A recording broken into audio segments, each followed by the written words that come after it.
Have you ever had to use a pin to keep your clothes in place, like when your clothes are too big, or even when you want to make sure something stays attached to you?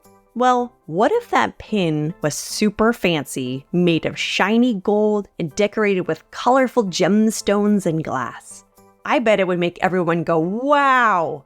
Hi, I'm Lauren, and today I thought we could learn about some special pins called fibulae.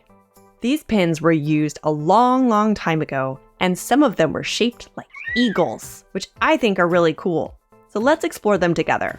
This pair of eagle fibulae was made by an artist from a group called the Visigoths.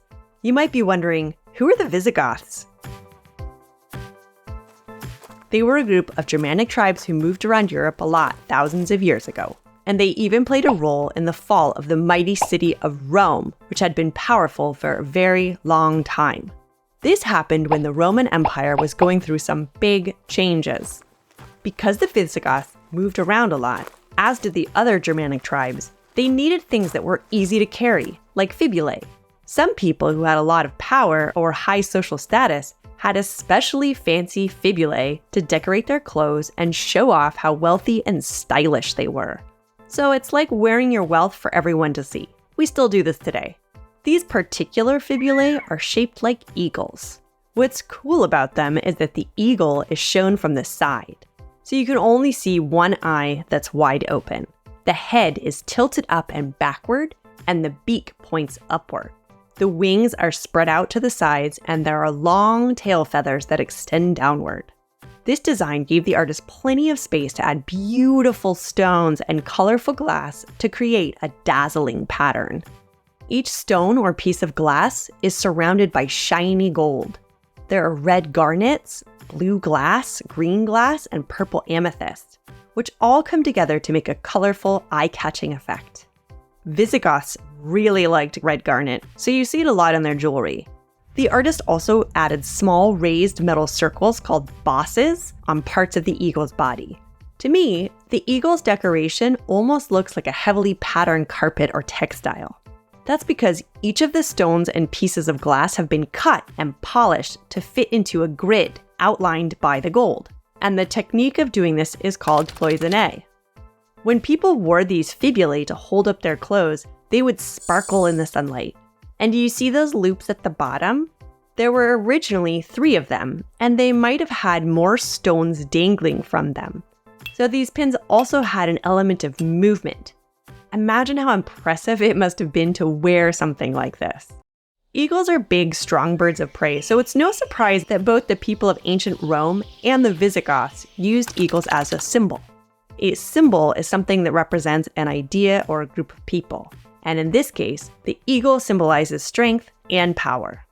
But there's something even more special about this eagle. See that round shape in the center of the eagle's body?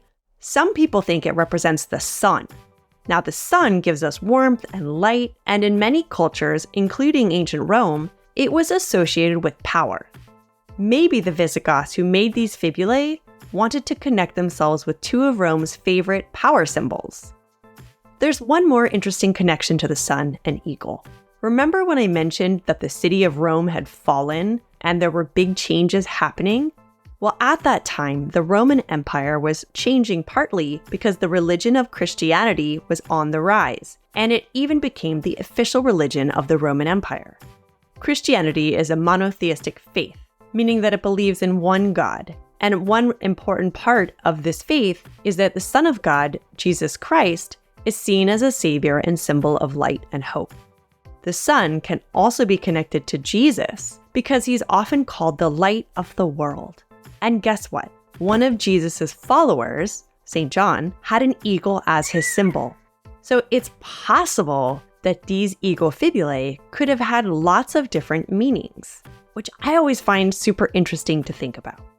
Now, these fibulae were found in a burial in Spain, which suggests that someone took their wealth with them to the afterlife. We've found a lot of fibulae in burials, actually. These pins were made in the 6th century when the Visigoths controlled Spain and Portugal. They had adopted Christianity in the late 6th century, so it makes sense that these pins could have many different meanings. Objects like these help us learn more about the Visigoths because we don't have a lot of text to tell us about them. There are many Visigothic fibulae, as well as others from different Germanic tribes. And this reminds us how the things people make can help us understand the past and how it connects to our lives today. Many of us still use jewelry and decorations on our clothes and bodies to express ideas about ourselves, our society, and our family and cultural heritage. So we can learn a lot from the things people used and wore in the past. That's it for now, adventurers.